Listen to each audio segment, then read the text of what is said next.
Hey folks, it's me Chris, and I wanted to take a few seconds of your time to talk about this awesome new opportunity that we've been presented with for all of our lovely listeners. We can now offer you all a 1-month free trial from audible.com, allowing you full access to a vast library of audiobooks to choose from. As I mentioned earlier, the trial is completely free, and all you have to do is visit audibletrial.com/GHS and follow the instructions to sign up for a free membership today.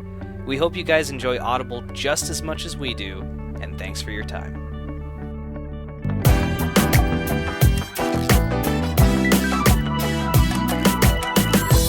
Actually, it's funny you mentioned the Batmobile. I think Rocksteady learned from their mistakes, because I think you only use the Batmobile to solve one puzzle on it, and the puzzle is not even a puzzle. It takes 5 seconds to do. But all the Season of Infamy stories don't use the Batmobile. It's all like classic Arkham City, Arkham Asylum type, gameplay and stuff. So that I appreciate it a lot. You only use the Batmobile. No, I'm sorry. You use the Batmobile 1.5 times. You have to do it. You have to use it for one quick sequence, and then you have to use it a second time to solve that 5-second puzzle. But it's not even a puzzle, dude. It's literally like Alfred, how do I get the power back? And Master Wayne, you have to go outside and shoot the thing. And he's like, all right, thanks, Alfred. And then you shoot the thing, and then he's like, I did it, Alfred. Good job, Master Wayne. And that's it. So aside from that, it's there was that other sequence. So I think they're learning. I think Rocksteady's like, man, we shouldn't use this Batmobile anymore. For whatever the hell they're doing next, Before we move on from this, because this is going on for ages. Yeah, it's true. Conversation. I think the only thing that I found the Batmobile to be interesting in was the Riddler challenges. Yeah. Where I think that was the real part where the Batmobile should have been the mechanic to work with, really kind of embed it. But when you fight in the Arkham Knight in a fucking tank, oh god, and you're fighting after that great fight with Deathstroke in Arkham Origins, that game that everyone again lamented as if it was bad pizza. That was a great example of where it's a great fight, and then it was just lowered to the lowest expectations. It was reskinned. It was a reskinned Arkham Knight battle. The one, when you were chasing him around. It was so bad, dude. Yeah, that was dog shit. It's like when we were talking to our friends, and it's like when the Batmobile gets destroyed after the Arkham Knight fight. You're like, yeah. I was cheering up and down. And it's and then you just hear you say Barbara. He's like, and Master Wayne, I got another Batmobile on its way. Another. It's like, why did you have to be a billionaire at this point? It's like, fuck this. I built another, but I can't get in it. Fat man. that's the next one, Fat Man. I had another interesting experience this year with betas. Sure. I jumped into 2 betas this year, so I didn't play. I missed out on the Gears of War Ultimate Edition beta because I didn't have an Xbox One at the time. Right. I do own the game, but I'll talk about that later. I missed out on the Uncharted Nathan Drake one because I didn't have Uncharted. I don't own Uncharted Nathan Drake, so I didn't go into the Uncharted 4 one. I only did the tutorial on that one, by the way. I did the tutorial, and I liked it. Thank you, Chris. I liked it. It was good. I like it, mate. Buy it. It was good. It was a good tutorial. 10 out of 10. Good stuff. So I played the Star Wars Battlefront beta with Chris. Yeah. Chris joined us on that. Super fun. I mean, I bought the fucking game. It was great. Did buy the game. I enjoyed the beta for what it was. I did feel it was a dice game though, and I'm not a huge fan on Battlefield. Mm-hmm. And it's kind of almost I understand it's more quote authentic or realistic, kind of running around a large scale map. But I just kind of burnt my fucking self out running across the map to find someone and kill them because I'm more CQC kind of person. Yeah, it was definitely. I like doing the skirmishes and little multiplayer maps. Yeah, I was gonna say. I mean, we've mentioned this I think before on the show, but yeah, that was definitely a game that was more made for super hardcore Star Wars fans than then it wasn't really the gamer side of me was this game's okay, but the Star Wars fan of me was oh my god, I was going crazy because it was so I fulfilled so many dumb fantasies I had. Remember when I took down during the beta, I took down that hat? That was amazing. That was a very impressive moment because we had played about 50 games and lost as the Rebels, which we thought was near impossible, and they were trying to make an quote authentic experience of Star Wars.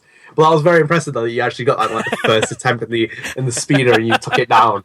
And you were I was half like, like it's half working, conscious. it's working. It was so great. Then you just see like me in the background, just like George Lucas. My dream is becoming a reality.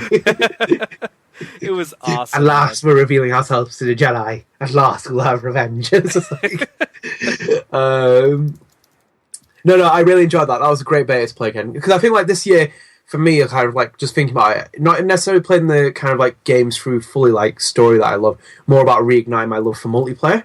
I definitely think I found that with a lot of the games I play because again, like another one I played was Six Siege, which was like one of the biggest games I've been waiting for almost like 6 years, like the true Rainbow sequel. I haven't picked it up because I've heard so many negative things and a lot of the feedback I've heard is kind of like where I'm like, I'll wait for it to drop before I pick it up. But playing it was like such a kind of like, again, like 1 minute storming, just like that game, like I want during like future Call of Duty games to kind of be modelled after it or any other shooter game because it's just like, it was the fact that you could like tear through walls. Like you could break through a wall, you could create a vantage point using the walls. The destruction engine was there. It made it feel like a pure tactical game, and like the kind of like extent that Ubisoft went to kind of like, you know, get the different organizations like, you know, the GIGN and like you know, you have the SAS, you have FBI, SWAT, you have all these kind of like different organizations from the world, big tactical units and you know, covert ops units that they would use. It was a fantastic game to play. I only played it for like 2 days as well because I got right in towards the end because the beta collapsed. Yeah, For I heard about that. Yeah. Ubisoft, which is kind of bad. And again, another beta was the Street Fighter one, which I didn't get into because that was like just a complete disaster on Sony's part. Yeah, I'm actually interested in Street Fighter V for next year. It comes out in February, which is, you know, the month of my birthday, so I'm considering, you know, maybe that would be my birthday gift. But yeah, I couldn't get it. I think you had to pre-order the game. I totally didn't pre-order it because I don't think I had money at the time. So I'm like, maybe I'll wait. Mm-hmm. But yeah, that's a. Speaking of fighting games, Mortal Kombat X, man, that was another game we both played. Interesting one. Spoiler cast as well when I listened to it. Yeah, you guys just hint, wink, wink. Yeah, hint, hint. check that out. We definitely spoke about the story, but what was it? I think we ultimately said that like gameplay wise, this is the furthest they can go without doing like a major, you know, almost like a mechanical reboot, you know what I mean, for the gameplay mechanics, like to take it to the next step now. Like this is the furthest they can go with the current, you know, form that was in Injustice and was also in the original Mortal Kombat. Man, and I know the story, God, that was just so after the amazing yeah, MK1 the remake, whatever, it was so good, man. Yeah, excellent fucking reboot. And Mortal Kombat X was just, you know, there's so much potential there, like especially Casey Cage. And like nothing, her attitude totally didn't bleed into her character in the story. Yeah, because the game's still got like, expansions coming out for it. There's one next year where you have Leatherface and Alien and stuff. Because again, like those kind of I can't remember. I think the new character is called Cyborg or something, and he's kind of a fusion between Cyrax, Sector, right? He's all of them combined. Smoke. Yeah, so he's got variations. That's where it's very. That's where I feel like with that game, when I was thinking about it, not. Aside from the story, was the fact that they lacked that in the game. Like the variations really should have been the expansion, more of the heart of the game than it already was. And the fact that instead of bringing Cyrax back and Sector, sorry, instead of bringing Cyrax or any of these other characters back, just bring this new character in, and then use those kind of like the old characters to pull the nostalgia strings on people and get them to attach with these new characters because. Cassie Cage is a likable character. Yeah. Obviously I know they want to expand it with Johnny Cage and Sonya Blade. Well, they don't need to be playable characters in the actual roster. Just use Cassie Cage, because that's what I thought when they were showing off during the original, like, new characters and stuff, because they showed off Devora, they showed off Cassie Cage, Kotal Khan. I was like, they're going to use these characters, and they're going to use Cassie Cage. Like, 2 of her variations will be heavily modified off of Johnny Cage and Sonya Blade. But it doesn't, and it's just kind of like, you just rub eyes, come like, that was 2 extra spaces on the roster you've taken up. Obviously, I know huge people plays a lot of huge people. I love Johnny Cage. I think he's one of my favorite characters. And then, like, obviously Sonya Blade is a popular one, but I feel like they could have just used Cassie Cage as that main one, open up 2 slots, bring on other characters who've kind of been like neglected in the past or overlooked when they do their character choices.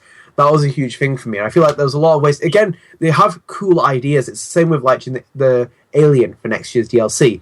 That's Yeah, got great idea. Baraka's variation. Yeah. Because it's got the claws that comes out, so it's got Baraka's moveset. It's like that's really cool. That's one of its variations, but it will be heavily influenced for players who liked him, who like Baraka. Who's Um, was Michael Myers the other one, or do they no, have it's another? Leatherface. That was a Leatherface, very right? interesting one because I read a lot of comments where Ed Boon was kind of like a little bit disheartened that people were kind of like, "Oh, why is Leatherface in here? No one wanted him."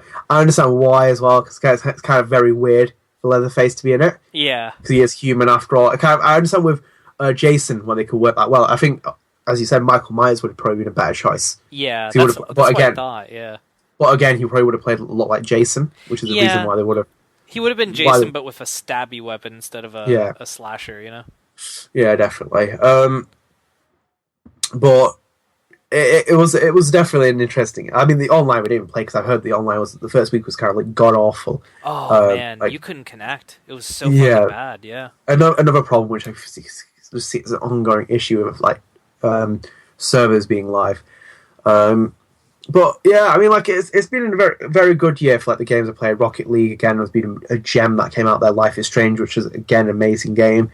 What was it called? Tomb Raider, fantastic experience. Absolutely one of the best action adventure games. Until Dawn, I sing praises of Until Dawn. I will continue to sing praises of that game because it's absolutely fantastic. It was Metal Gear great. Solid 5, not much more needs to be said. It's been a good year, solid year compared to last year. Oh Where it's kind man. of Yeah, was this kind of like was a breath of well, it's fresh kind of, air, right? Like, yeah, but it's kind of really disheartened by everything. It's just like, oh, this is a bit boring. It's just kind of like, yeah, okay. It's just yeah, like, 2014 was super boring in terms of like, everything we were excited for got pushed back to 2015. Everything that came out was either a disappointment or didn't quite, scratch that itch that, we had all these new consoles we wanted to play games on and like nothing was being released for it. And then, 2015, I think really felt like the first full year that we got to like really utilize these new consoles and, dive into it. I guess I'll go through my list really quickly because I sense we're kind of like wrapping things up. So I'll no, we haven't even done the awards yet. oh fuck Uh, yeah. Well, I'll go through really quickly. Like on my list and stuff I haven't mentioned. Lego Jurassic World was cute. It was really fun. Gears Ultimate Edition was really great, but I'm not much of a multiplayer person, so I got bored with it after a while. Super Mario Maker was fucking really great. Like that is like a game I would say I wouldn't say make that your first Wii U game. I would say, if you buy whatever the fuck you want for Wii U and if you have extra money, pick it up along with the bundle. yeah, like make this your second Wii U game. It was really good and it gives you so much content. It's great. Rock Band 4 and Guitar Hero Live, I enjoyed both of them for very different reasons, but I don't know. I guess it brought back some nostalgia, but once the nostalgia went away, it was kind of like meh. And then we did a spoiler cast on Rise. Majora's Mask 3D on 3DS. Dude, that was so fun to play. I had so much fun. I got every fucking mask in that game, and it was awesome. It was such a great like remaster, bringing it to modern, systems and stuff. The N64 game. Oh man, if you have a 3DS, you have to get this game. It was so good. I liked it better than Ocarina of Time, to be honest. I think Majora's Mask is a better game. Grim Fandango, we spoke about this off podcast. It's coming out for free next month for PS Plus members. So if you guys are PS Plus members, just wait next month. You'll get it. It's a fun game. It's very fucking hard, though. It's classic PC puzzle game. So be prepared for that. Arkham, we've spoken about. Assassin's Creed. Dude, you know what? I know, and I respect the fact that you're not going to get Assassin's Creed anymore. I totally respect that. But Syndicate was a fucking great game. It really was. I beat it recently, I forgot to mention. And it was the most fun I've had. I don't believe you. Dude, oh man. I'm kidding. It was the most fun I've had in a very long time. And honestly, it's put Assassin's Creed back on my radar. It's the polar opposite of Unity. Like it's so not Unity. And what was it, Rogue? Oh god, those games suck They so badly. made that game to intentionally make me buy it because they put Karl Marx in it, and Karl Marx is my hero. Oh god, I hope no one takes that seriously. But, like, should have sent it to the Marx brothers. Chris is there, just like embracing his Cuban heritage, like dressed as Fidel. Like Becca walks in, like, "What are you doing?" The beard is getting bigger, I have to say. But dude, seriously, Syndicate, it's so. I mean, like, I would advise anyone who felt cheated. It's the equivalent of when we all saw Batman and Robin, and we're like, "What a piece of shit!" And then Batman Begins came out. It's the equivalent of that. It's just a really fucking great game. And then the Uncharted Nathan Drake collection was pretty cool. Revelations 2, Resident Evil, that was alright, but it's so forgettable. Game of Thrones and Tales, we did spoiler casts on that. Until Dawn, we've talked enough about that. Everybody's gone to Rapture. Terrible fucking game. Stay away from that game. Ooh, Dog bloody hell, shit. Chris has got the gloves off. Dude, dog shit. I would play it again with my wife if we recorded it for my YouTube channel, but I will never play that game ever again. I'm so glad I got it for like $8. It was so fucking would never have paid $20 for it. And then Battlefront was great if you're a Star Wars fan. So that's it. I went through all the games I bought this year. So well, that's Chris's random fucking yeah, that's my thing. But yeah, Rapture sucked, dude. It was so bad. Like, I mean, I need to play that. I'm still very interested in that game. Like, it's really one of those things that caught my... That's the kind of game that catches my eye for what it is. Stay away, Adnan. Stay away from the adult bookstore. Just don't go in. Those eyes! Those terrible yellow eyes. I mean, to each his own, dude. I've heard a bunch of people talk about how it's a great game and you know, it's a thinker. And I can respect that. You know, everybody's cup of tea. I finished that game. In quotations, a thinker. No, but dude, I finished that game and I'm like, this isn't a thinker, this is a floater, like a floating piece of shit that you want to flush down the toilet. I hated it, man. It was so bad. But that's just me. Like, you know, people, you know, everyone has assholes and opinions, and I have both. And my opinion is, I just didn't like it. But you think about writing poetry one day, Chris. I heavily advise it. 'Twas an asshole and an opinion in one. But yeah, no, that's my thoughts on it. So I'm not gonna ramble because I could. So what is this award stuff? Are we just the ones that we have here? The award stuff. Are we doing this? We have a couple of awards. This. Just these three, or are we going to add more? Because we will add more as we move on. I will add the awards. Okay. So best. Can I announce the first one? Go ahead. Yeah. Okay. Go so ahead. we're doing. This is the awards section of the show, guys. This is a new thing. I know we did a year in review last year, but we're doing some awards this time. So we have some categories here. The first one, best developer. So, by the way, we are never ever going to agree with this. This is the thing that I was going to plan this out like last week. I was just like, no fucking way, me and Chris are going to ever agree on this. Like, so it's basically going to be one of those things where two people can take home this award. Yeah. Also, or we could just agree on something. And also, we should probably point out this is just this isn't like the official GamerHeadlines.com. You know, like things. This is our awards, the Chris and Adnan. It's a Gamer Headlines show, you know, not the. So you know, don't think what's like that Gamer Headlines? What's Gamer Headlines? Don't be like Gamer Headlines said that everybody's gone to the Rapture was a floater. Like, don't say that. Chris said that from the Gamer Headlines show. So, do you know what? I want to recreate everybody's gone to the Rapture of you just walking down the street. You try to run, and you're like, why am I walking slowly? Oh, God, actually, the walking thing wasn't too bad. Like that was fine, but just I feel game like was terrible. Not having played that game, I feel like the entire experience of that game is immersing yourself slowly. Like, if I was a developer, I'd intentionally take out a running mechanic, just to kind of like make you walk through it. Mm-hmm. Because as the kind of title hints at, everybody has gone to the Rapture. I don't know who you're going off to run and meet. I feel like it's just one of those. Play the game first, and you'll be singing a different tune. If you had to walk through it, I would have turned it off after like 5 minutes. I just didn't like it. But I don't want to dwell on this because if I do, people are gonna be like, "Man, he really thought it was a floating piece of dog shit." Does dog shit float? I don't know. I don't think a dog's ever pooped in a toilet. That's an interesting question. All right, so back to end of the year topic. So best developer. Fuck, that's a tough one, dude. Well, I mean, you know what, dude? I'm gonna say CD Projekt Red. I'll give you that one as well. Yeah, that's what I was thinking. Dude, they like. I haven't played their game, but the fact that they had a shit ton of expansions that were free. Yeah. Kind of like, you know, the fact that even when people complain when they get free shit, you know, the game. The physical copy came with a thank you card, dude. It was like a thank you message. It was like, thanks for buying our game. We like really appreciate. Like how that is like they were like the sweetest developers. That is more where where every politician looks at how they get in touch with people and they can't do it, and how every publisher wants to get in bed with their customers. Yeah, and kind of really sell something. No, but I just feel like I think it was just one of those genuine kind of things. I feel like it's like kind of like with Life is Strange at the end, like at the end of the credits, like they have this message from the Donut team saying thank you for everything, and like Yeah. it's kind of like again, it's like kind of like the Gears Ultimate Edition as well. At the end of the credits, they have the kind of the same format as they Hmm. did with the original Gears, with the credits where people put their messages and stuff.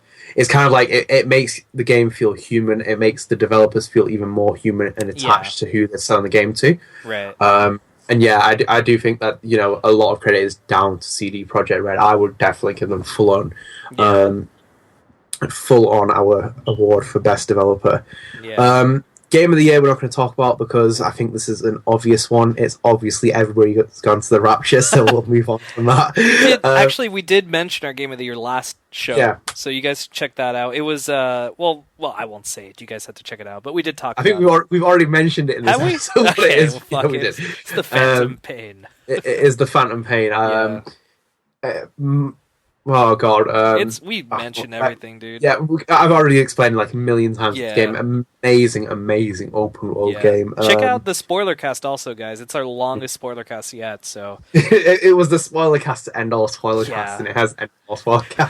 we have a post credit scene for fuck's sake. So That is crazy. that we was like the did. best moments of the year. But that was improv at the last bit. We were like, this is funny that we can't even keep it out. No, we planned it all Um, along, just like George Lucas plans 9 movies of Star Wars. oh, of course, everything's planned. Everything comes great in nine. All in nine. It's a Um, trilogy. Trilogy. So yeah, we got Game of the Year done. That was like done and dusted. Yeah. So Yeah, cool. best indie developer. I'm gonna leave that to you, dude, because I think it should go to the game that fuck I can't believe I forgot the name of the Story? game. Yeah, no, not her. Wait, Her Story? No, best indie developer. Who's the people that made God damn it, the first game you bought this year. I can't believe I forgot the name of it. Life is Strange. Yes, like wouldn't They're you not. say?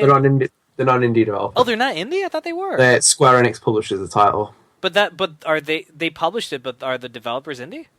No, Oh fuck! I don't have a best indie developer then. I didn't play any indie games this year. indie's a weird one. I can't really say much on it. Yeah. On the fact that Remember we met someone that thought Until actually Dawn was no, an indie game, and we're like, Hayden Panettiere's in it. What are you talking about? because I want Supermassive Games. I was like, yeah, it's like yeah, of course Sony's publishing. No, my indie developer would be Psyonix for Rocket League. Oh, okay, yeah. I mean, they fucking that game has won so many awards. I agree. Yeah, I mean, even I thought it was fun to watch. You know? That game just shattered all kind of like expectations. Psyonix published the game. They developed it. Huge expectations. That game has nearly 9 million players They left on the it. chocolate mint under your pillow at night. I mean, they were so. Honestly, it is the most simple yet stupid yet brilliant kind of combination. Everything it pulls together some. Yeah. Because I was playing with James a couple of days ago. James, who's been a guest on our show quite a few times. Like I met up, I just started chatting with him online, and like he was like, "Oh yeah, do you want to play some Rocket League?" And we just played. It's just such one of those things where I was like, I don't even give a shit we're losing. I was still being competitive, but I was like, I'm having fun, and that's what Rocket League does. It's never that kind of like spite of like, oh fucking dickhead, you fucking kill me, like you Call of Duty. It's just one of those things where it's so much fun. It's just fantastic game. I feel like if you didn't have PS Plus at the time to pick this game up, you're missing so much, and they just deserve so much credit for them. Every single one of their future projects is going to be spawned because of this game and the success it's had, and kudos to them as well. Kudos. Yeah, dude, even I wasn't really, I played the game and it wasn't my cup of tea, but I've seen people play it. I mean, dude, I'll give you an idea. My sister, who does not play video games, well, no, she's getting into games again. She actually made herself a PC recently, and she's going to use that to play games on. But she, what's it called? She fucking loved that game. Like, she saw her boyfriend playing it, and with his friends, they're all gamers and shit, and she jumped in. She's like, man, I'm so bad at it, but it's so fun. And I'm like, right? Like, I suck at it, and I'm really terrible, and I actually didn't play enough to, like, say, but I've seen people play. I've seen highlights. I've seen you and the, the other group of people that we talked to online that they were playing it, and like you guys had such a like a camaraderie. You know what I mean? It was like you guys were like the fellowship of the fucking the Oh, cards. yeah, a Fellowship of the Rings. I mean, it was, Dun. dude, it was fucking great. Like, I mean, you guys really had a good time, and I kept thinking, like, man, yeah, so I agree, man, that is best indie developer. I mean, that game left such a lasting impression, and these guys, like, really handled it well, so. And plus, I heard the post-release content they've released is really cool. Like, didn't they have the DeLorean? Didn't they add the. DeLorean is one. It's one of the Yeah, expansions. Fit that. so That's a cool. worthwhile purchase if you had Yeah. if you still into that game quite a bit. 1.21.